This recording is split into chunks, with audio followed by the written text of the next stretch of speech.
Nice timing.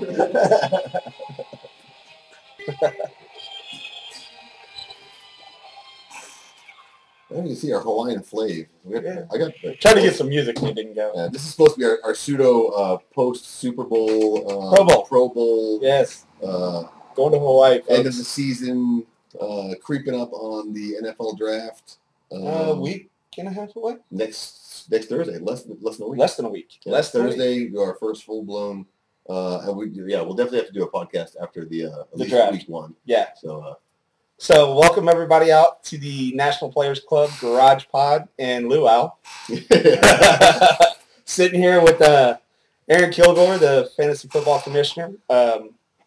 East Coast Meet. Right? East Coast Meet, yeah. It's our 4-time fantasy. You remember that?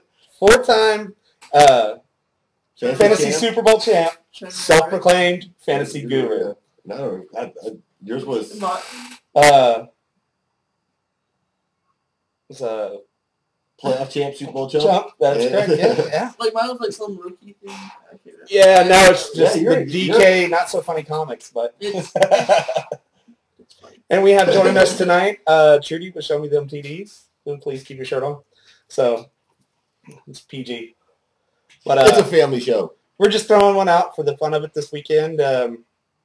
We goes in the house, driving range, blew out. We're doing our thing. We're kind of swinging it. No production notes. Swing. Oh. We just kind of goof out, and have a little fun, and throw out some different questions. Like I said, we got the draft coming up. We've got NFL schedules have been released. Yep. Pats and Jets play on Thanksgiving. Since I'm gonna have to I'm actually reserving. I'm doing something back to football with football coming up because my socks are just completely tanking it right now. And, it's okay, they're the socks. They need to be washed. So, we got a whole lot going on pre-draft in the NFL. You've got let's just jump right on the Saints. I mean, yeah, they got the same cheaters. Yeah, same thing. It's harsh. It was, but it was warranted. And my thing is that they really haven't actually addressed with all the things they've talked about. That I'm surprised they didn't bring up is one of the reasons I think they had to go over and above and make that crushing issue. Obviously, the coach is out for the year. The defensive coordinator we now with the Ram, unfortunately for them, is toast. There are still player sanctions coming down. Is the fact that they never actually addressed the fact that if they didn't come down that hard, it sets precedent for college coaches and high school coaches. Because if you don't think these high school coaches in Texas and Florida that are so real adamant about football don't have knowledge of other players' injuries and stuff like that going into it, it kind of sets a precedent to say, well, this is an acceptable line. And now these are kids that are looking at scholarships for the rest of their lives and someone getting taken out that aren't getting paid, league minimum of $400,000 a year or $30 million and can walk away. I don't even have a problem so much, and I've gotten kind of ridiculed about this when I've had arguments about it. I don't have a problem so much about the fact that they were putting bonuses out, but they're putting bonuses out for eliminating players with cheap shots. Yeah. If they put bonuses out and say, okay, hey, if you hit somebody in the numbers, square the numbers, and it's a legit hit, legal hit, hit, played a smack on somebody, and cough up a ball, force them back to the yards. Yeah, by all means, I have no problem. But with if you're looking to hurt, this person already has an issue with the knee, take the knee out. Or when they were talking about, hey, go for the head. On top of the fact that Goodell had to come down hard on them because they've been looked into for 3 years on this, and they've been questioned about it, and they flat out lied to the commission about the fact that none of this was going on, this didn't exist, so on and so forth. So when it came back out, he's like, "Hey, we asked you about this. You had said it didn't happen. It happened. Yep. Now you're toast." So it should make an interesting mix. I don't think they're the first team to do it though. Oh no. There's investigations right now on some other teams that go back 4, 5, 6 years. Yeah. I mean, they're looking into it. Yeah, but I think there is the one that, from back with the Raiders back in the 70s, where they, were very vocal about it. This is something that had come out and it was documented, and there was, pay incentives given out, and, everybody knows, hey, this person's coming in, they've got a messed up shoulder, make them think twice about throwing the ball downfield. Or anytime you see a slot receiver go across the middle, they're like, make sure you hit that person hard, so they think twice about going across the middle, or they're thinking about where you're at when they go put their arms up and that ball's higher than it should be where you're at on that field when you hit them next time. So yeah, that stuff does happen and it will continue to happen. That's But as part of far the as game. like basically contracts out on people, and in addition to that, if they didn't come out and do this, if a list comes out later that there was this person's name and here's an X amount of dollars put on a person, and something happened, I mean, because Kurt Warner retired after a hit from the Saints in that season. Yep. Straight to the head. The play was well after the pass was made, play was over, caught, done, and a defensive player came out of nowhere, helmet to helmet, and he was just walking down the field and just blew him out, and that's what took him out of the game, and he retired after that. So if there are certain situations like that where they can find a list and contracts under names, that person could viably go back against the NFL and the Saints organization and sue them. So they wanted to make sure they were separate from all of that stuff, I think. Yeah. But heck yeah, because I would be suing that person. So you and got the team. all the fun with the Saints. Well, and yeah, on top of the fact that Breeze hasn't signed his tenure yet. Nope. So they got pretty much no leadership. And actually, I think that's our first game. Pat's first preseason game against the Saints. Lucky you. Yep. And we got Saints and the Eagles. We've got 4 games in 10 days. Yeah. It's sick. So well, it's kind of interesting. Yep. Yeah, it's gonna be interesting to see how they play 2 games that a week. But yeah, a lot of movement in the NFL, a lot of free agency. We'll have a nice long preseason where we kind of get school. Maybe eliminate some of those injuries this year. The injury bug will be squashed this year, hopefully, because that hurt a lot of us. But you got player movement everywhere.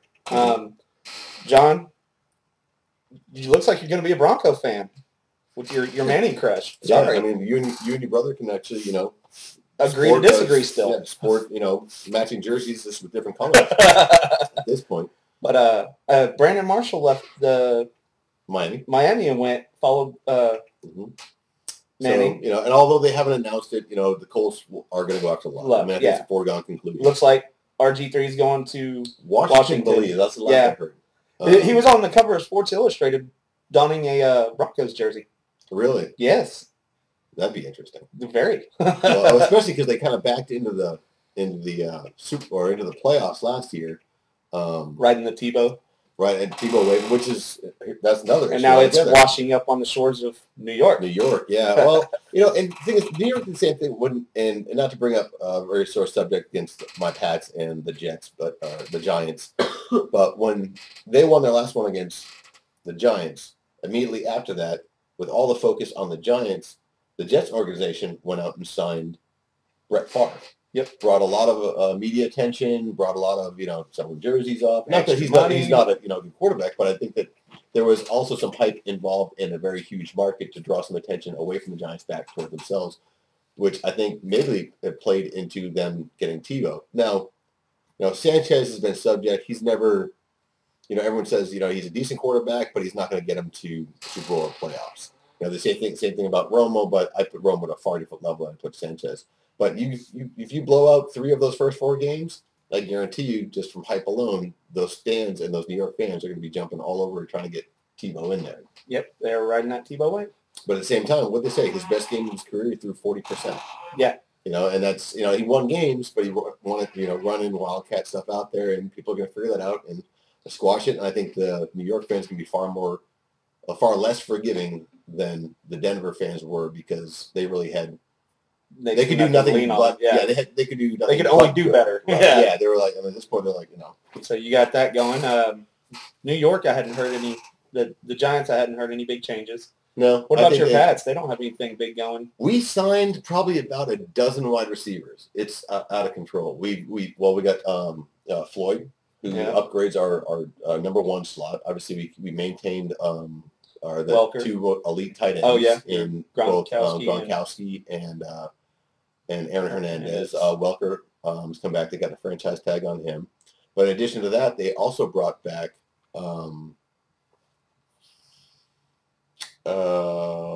Sonny Samuel. Yep.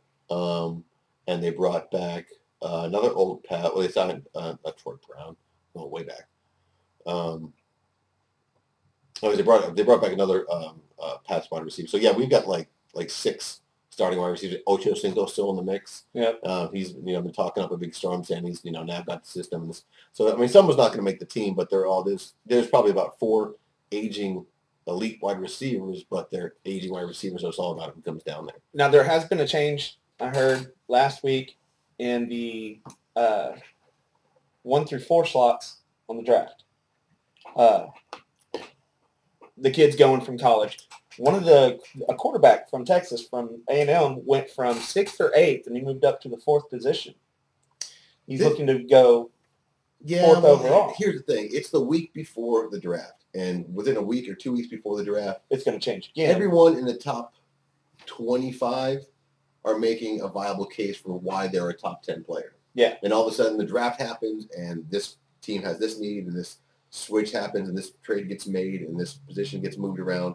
And all of a sudden, these people that are all supposed to be, these 20 players are all supposed to be top 10, you're watching them drop and drop and drop and drop. So, I mean, things are going to change a lot. But everyone's making a case for being a top 10 wide receiver. Your Pats have made trade after trade after trade to have 4 picks. We got some... or 6 picks in the first 2 or 3 rounds? 4 picks in the first 2 rounds. And I think our picks for the first time are actually done by the 4th round.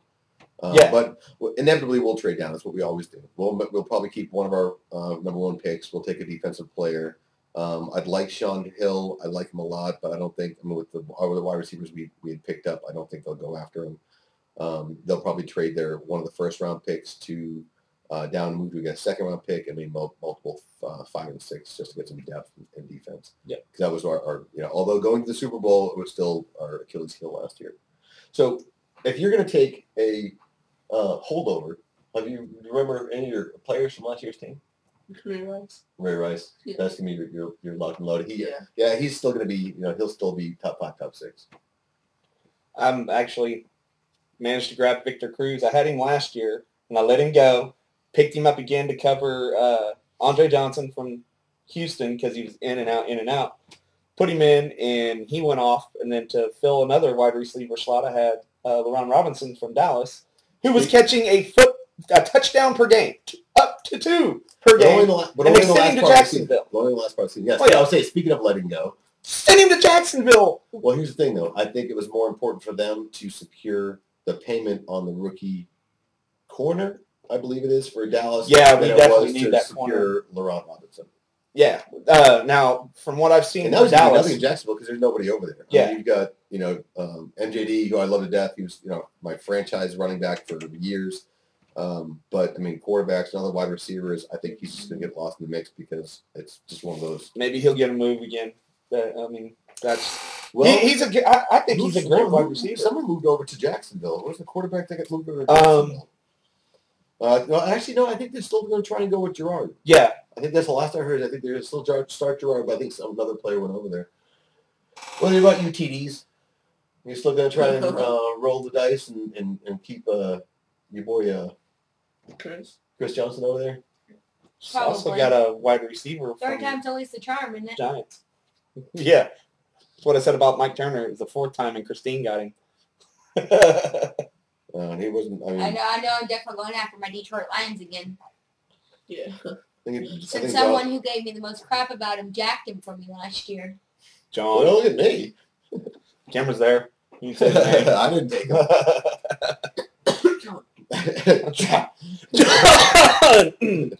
John, the Denver Colts fan. The Denver Colts fan. Before we get too much further, gotta give props. One man cannot make a.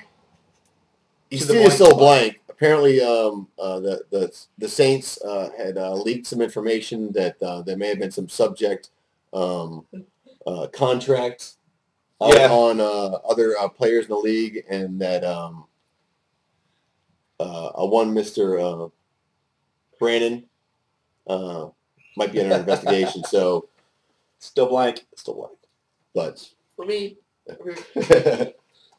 No, but we'll get it. We'll get the ring secured and jump in. We got last week of August. We got a bunch of stuff to go over again as far as like maybe some changes. So we've got the draft next Thursday starting. When this gets posted, it'll be posted probably tonight or tomorrow morning. Everybody catches it. Everybody sees it. If you have any ideas or anything, send an email, put it under our comments. I'm going to post it on the Facebook website. It's the NPC, I do believe. I've got it all written down.